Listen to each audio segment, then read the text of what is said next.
They burned her alive, but her heart never turned to ash. Joan of Arc wasn't a queen, a noble, or a trained warrior. She was just a peasant, but she heard a voice, and the world was never the same again. She was born in a small village in France, in the middle of the longest war of her time. As a child, she watched her country fall apart, the English advancing, her people suffering. But at 13, something extraordinary happened. She started hearing voices. Not the cries of war, not the words of her family. They were the voices of Saint Michael, Saint Catherine, and Saint Margaret, and they told her something impossible. "Joan, you must save France."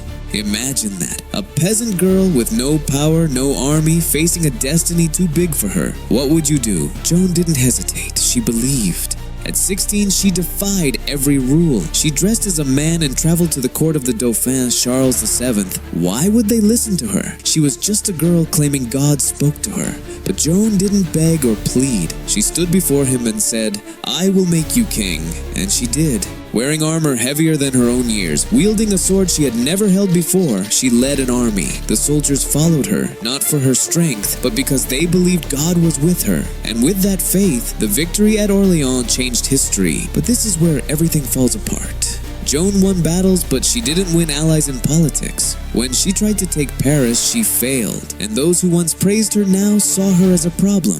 She was betrayed, sold to the English. Locked in a cell, stripped of her armor, her army gone, they forced her to confess that her voices were false. "Say you lied, and you will live." But she didn't lie.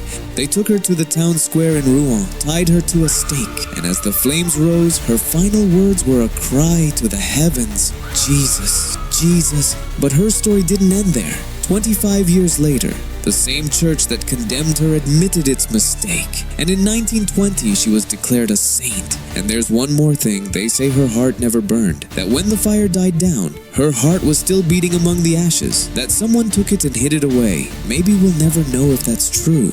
But what we do know is that Joan of Arc never stopped fighting.